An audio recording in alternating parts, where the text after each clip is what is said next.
최근에 있었던 중앙선거관리위원회 채용 비리 네. 워낙 기사가 크게 났으니까 그걸 다 아시죠? 중앙선거관리위원회. 예. 예. 누가 가장 화가 많이 났을까요? 국민들이.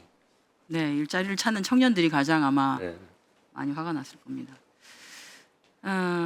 청년들이 지금 일자리를 못 찾아서 실업의 상태 또는 취업 준비 상태 또는 쉬고 있는 상태를 합하면 역대 최고 숫자 120만 명에 이릅니다. 엄청난 숫자지요. 그런데 수많은 이렇게 청년들이 그 중에서도 취업을 해보려고 하지만 뭐 끊임없는 좌절을 겪기도 합니다. 그런데 그러다 보니까 세상이 너무 가혹하다라는 생각을 많이 하죠.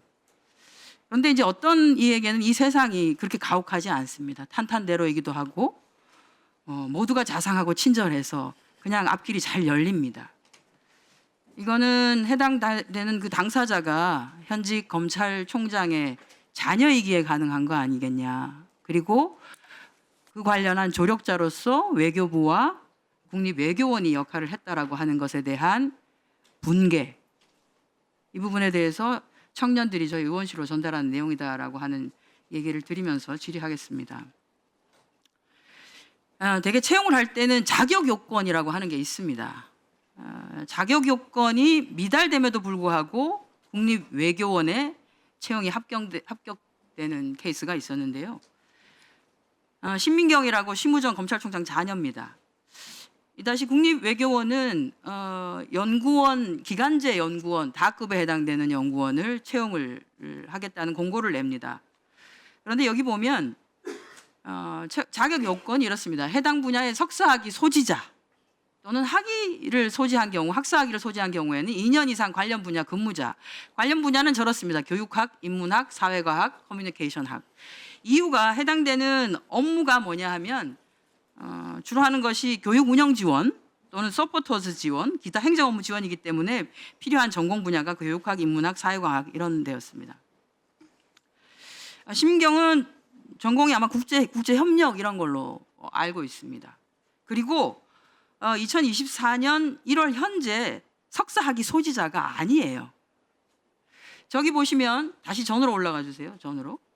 저 조회수 4,883이 외교부 사이트에서 조회한 숫자입니다. 국립외교원 사이트에 들어가면 1,162회의 조회 건수가 있습니다. 즉 다시 말해서 6,000명 정도 되는 청년들이 혹시 내가 대상이 되지 않을까? 라고 저걸 열었다가 나는 석사학위 소지자가 아니어서 또는 전공 분야가 그게 아니어서 포기한 사람이 많았겠죠. 그런데 신민경은 해당되지도 않는데 자격 요건 미달이면 대개 서류 심사에서 걸러져야 되는 거죠. 그런데도 통과가 됩니다. 만약에 신민경을 통과시켜주고 싶었으면 전공을 저렇게 하지 전공 불문을 하든지 또는 그게 아니면 아예 석사학위 취득 예정자까지를 포함하면 저기 얘기가 되죠. 그런데 제가 국립외교원에서 지금까지 몇 년도에 걸쳐서 공고를 낸 걸 봤는데 한 번도 이 내용이 바뀐 적이 없습니다.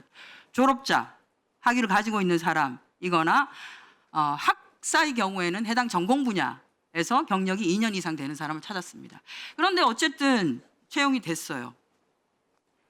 전공이 맞지 않음에도. 정말 재밌는 게 공고에는 2024년 4월 1일부터 근무 예정이라고 되어 있는데 2024년 3월 29일부터 근무를 합니다. 3월 29일이 금요일이었습니다. 2024년이요? 네, 지난해 3월 29일. 원래는 4월 1일부터 근무, 그러니까 그 다음 달 월요일 4월 1일부터 근무 예정이라고 되어 있는데 3월 29일 금요일부터 근무합니다. 여기 월급 받아보신 분들 다 아실 거예요. 한 달에 며칠을 근무하면 급여가 어떻게 나오는지, 복지비는 한 달로 계산돼서 다 나온다는 걸 아마 아시죠. 뭐 어쨌든 이런 특혜를 받고 열심히 일을 했겠죠. 본인 전공 분야가 아니기 때문에 나중에 그 인터넷에 올린 걸 보면 인스타그램에 개 한 마리를 이렇게 그려놓고 개같이 힘들었지만 어쨌든 뭐 괜찮았었다. 아마 본인 전공이 아닌 부분에서 열심히 하려고 하니까 힘들었던 것 같습니다. 지난해 말에 11월 30일자로 어쨌든 그만두고 퇴직을 했습니다. 기간제가 다 돼서요. 그런데 올해 외교부에서 채용 공고를 냅니다. 공무직 근로자, 이거는 기간제가 아닙니다. 무기직이죠. 연구원 나급 채용 공고가 납니다. 두 직종인데요. 정책조사 파트 1명, 군사 방산부분 한 명씩인데 정책조사 파트는 경제 관련 석사학위 소지자로서 해당 분야의 실무 경력이 2년 이상인 자로 나왔습니다. 조회수 보십시오. 7,177입니다. 7,177. 자, 그런데 그 다음에 정책조사 관련해서 채용 면접까지 봤던 최종 1인을 불합격 처리를 합니다. 당연히 경제 관련 석사학위 소지자이고 영어로 쓰기 말하기 능통자가 최종 면접까지를 봤겠죠. 그런데 불합격 처리가 됩니다. 이상합니다. 그리고 재공고가 납니다. 외교부에서 2월 5일자로. 재공고가 나는데 조회수 보십시오. 거의 6천 건에 달합니다. 정책조사 파트 1명을 다시 하는데 분야가 바뀌었습니다. 경제 분야가 아니라 국제정치 분야로 바뀝니다. 제가 말씀드렸죠. 신민경은 국제협력 쪽을 전공한 것 같다고. 해당 분야 실무 경력 2년 이상인 자. 근데 신민경은 아무리 봐도 해당 분야의 실무 경력이 2년은 안 됩니다. 왜냐하면 국립외교원에서 3월 29일부터 근무해서 11월 30일까지니까 8개월 하고 한 3일 정도가 되죠. 8개월 근무했습니다.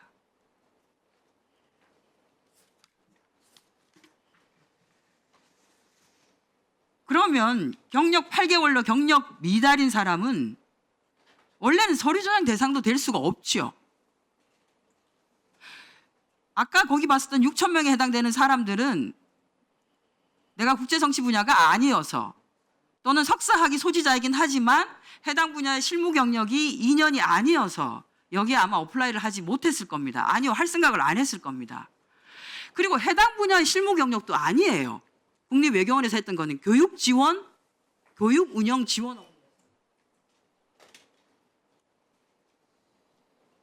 저는 이래서는 안 된다고 생각합니다.